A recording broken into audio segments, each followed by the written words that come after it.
Hello everyone, this is Joseph from TOEFL, and I'm really excited to present this video because today we're going to talk about the reading section of the TOEFL. And the reason why it's important is because it's a tough section for a lot of students. And the way that I want to talk about it is to guide our students who are in our reading programs, specifically with Complete TOEFL Success, to help you understand how you want to study the program to really shoot up your score on this section, which can be a challenge. And in addition, help all the students out there who are looking to improve. So I want to talk about getting you into the right mindset, because a lot of students sometimes don't spend the right energy with strategy, and that's where I find a lot of them struggle because they're not mastering it. And I think you would if you knew this information. So since the TOEFL came out, the test that I'm teaching you, 27 million students have walked through and taken the exam. In 2010, the average undergraduate student scored an 18 to a 19 out of 30 on the reading. The average graduate student applying to, of course, graduate school got a 21 out of 30, and you know that the TOEFL reading section has a maximum score of 30 points. Now, professionals, so individuals applying for pharmacy license and physical therapy licenses, averaged a score of 20 out of 30. So overall, all the students taking the exam for different subjects averaged about a 20 out of 30 on the reading. So if you want to stand out, and for those professionals who usually are required to score a 21 at least on the reading section, we need strategy, because our results show that students who study our strategy when they take the exam score 22 to 24 out of 30 once they've mastered, memorized, and consistently apply strategy to their actual exams. And of course, our students go up far more than this, but that depends also on improving your vocabulary and also on improving your reading comprehension, which comes from practice. But strategy alone is going to really push you up, and strategy is what helps you to get 30 out of 30. So let's go ahead and begin to learn what that strategy is. The first thing is that all of you listening right now usually talk about timing as one of the major concerns that they have in the reading. But timing is really just a choice. You have to recognize that you can't always be comfortable choosing an answer, but you must follow strategy and you must follow timing. So the reason why I'm telling you this is because within the program, and what you can see in general here, is an outline of how much time you should spend on each part of the reading. So this is important because if you spend too much time on any one question, you're going to hurt yourself for other questions which may be easier. So you want to spend the first minute reading the first sentences of each paragraph along with the title to get a general picture of the reading. They have a visual image here to help you. So if you have a title and a reading with 4 paragraphs, the red lines illustrate which sentences you should be reading. And you don't want to focus on the entire sentence because sometimes that can be hard to do. So you just want to focus on the subject, verb, and object to get a general picture so that as you read in detail, your brain already has knowledge of it. Once you've read the first sentences, you want to attack the questions with an appropriate amount of time for each. So the first 5 questions you want to spend on any reading, you want to spend 6 minutes and 20 seconds on. The next 5 questions you want to spend another 6 minutes and 20 seconds on. The last 4 questions you want to spend again 6 minutes and 20 seconds on, because these questions tend to be the hardest. The summary, the plug-in, they're usually in that series. So make sure that you follow timing, and remember, whether you're comfortable or not, you have to choose and move on. Now, strategy is incredibly important, not to read because it's not a book, it's not a novel, but to memorize, because that's actually your recipe for baking that cake of success.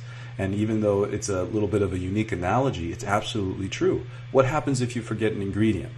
The cake doesn't turn out the same, right? The first thing that we're going to talk about is detail strategy. We have 5 steps. Now, what are these 5 steps of attacking a detail question? Well, first, how do you know when you have a detail question? Usually when you have a question that begins with according to, and it asks a WH question, like where, when, why, what, which, that's a detail question, just asking you for a fact in the reading. The first step is that when you do read the question and identify it as a detail question, you want to understand what you're being asked. Are you being asked why, which is a reason, or what, which is a noun or a thing?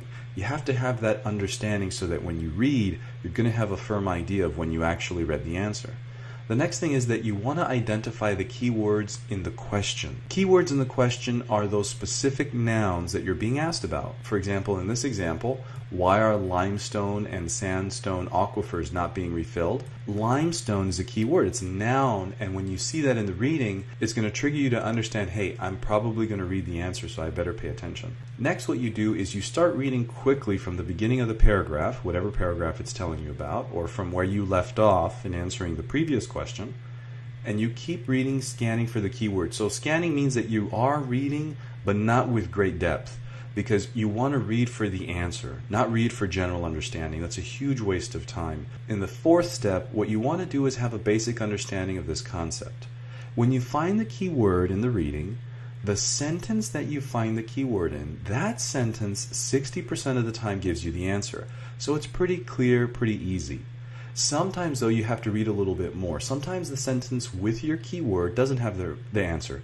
So you have to read one more sentence, either after or before.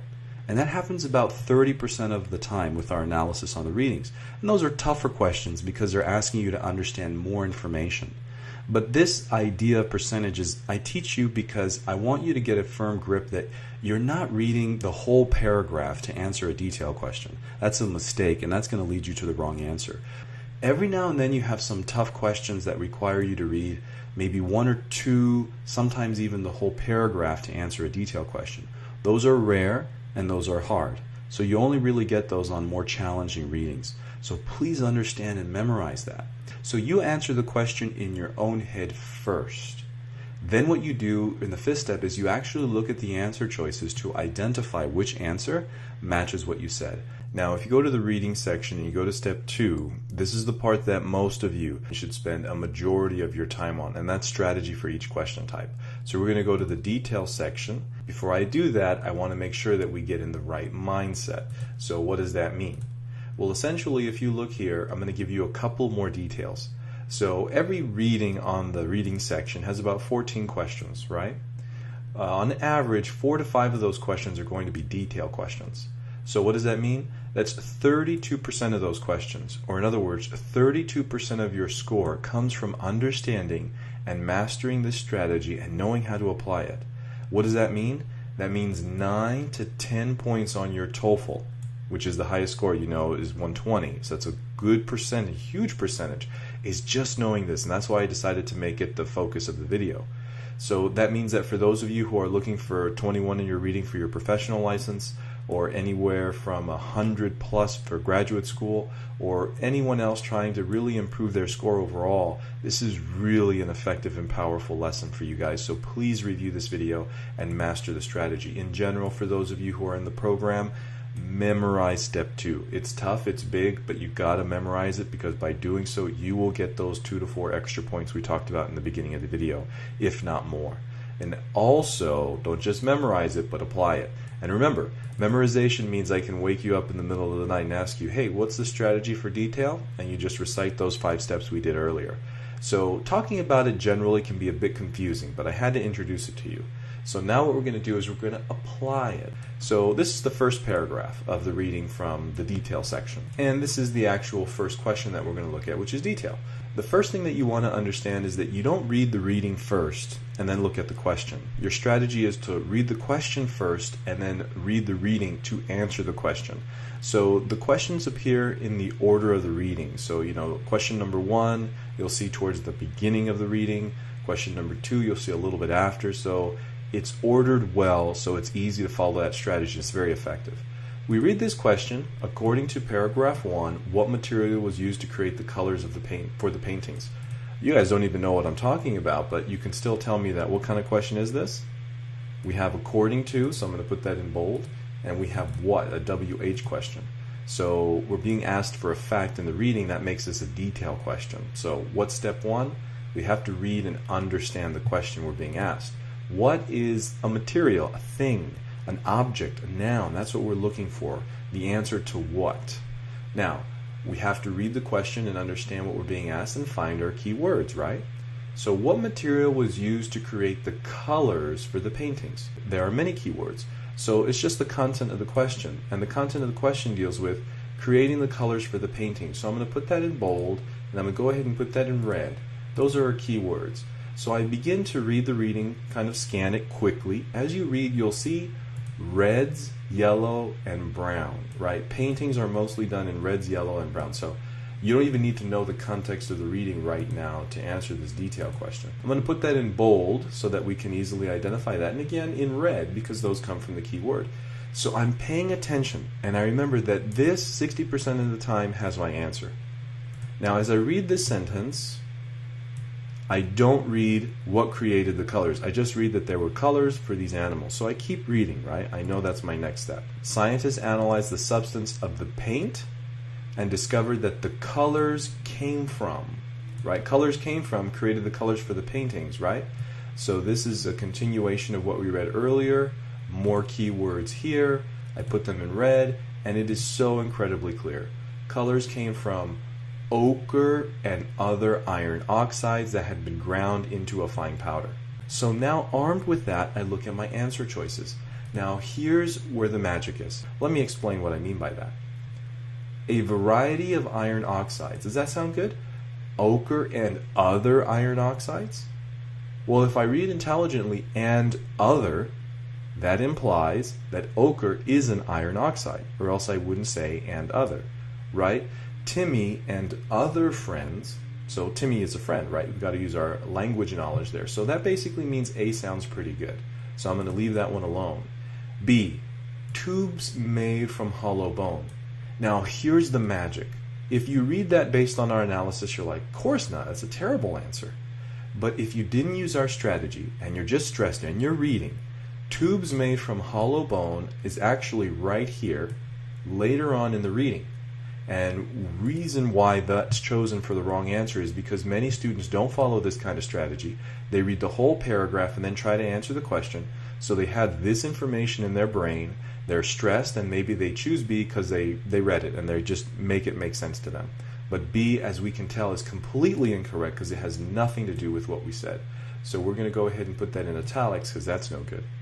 Now C, mammoth bones crushed into a fine powder.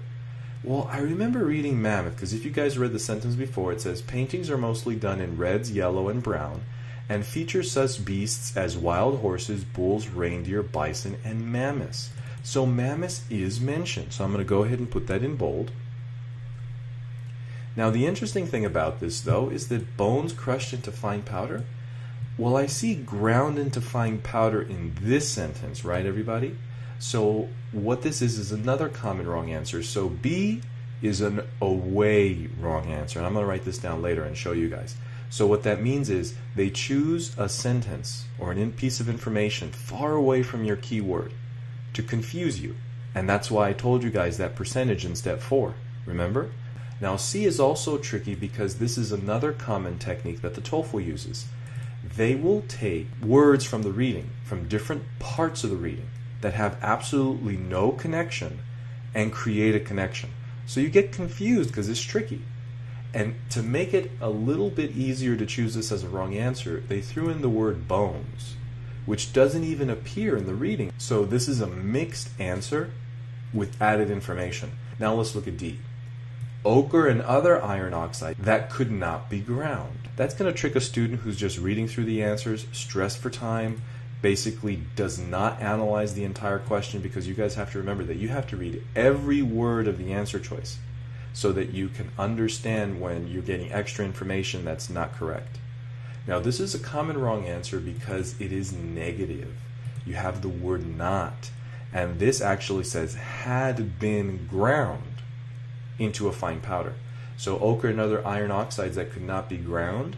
If you take away the not, D is correct.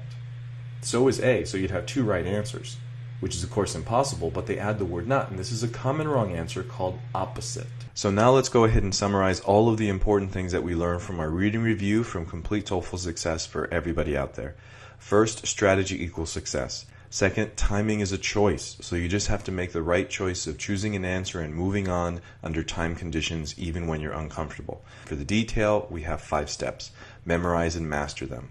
Next, to improve, know your wrong answers. And to review, for the detail question, we learned that we have away wrong answers. That was B. We have mixed wrong answers. That was C, we have added information that makes an answer wrong, that was C, and we have opposite wrong answers, and that was D. Now do this for every question type on the TOEFL. And finally, good luck. So if you guys are interested in complete TOEFL success, or if you want more free help or videos, click on the link below if you're on YouTube, and make sure that you stay faithful and stay focused, because you will jump to the next level. So you will be that little fish. All right, everybody. So good luck, and I'll see you next time.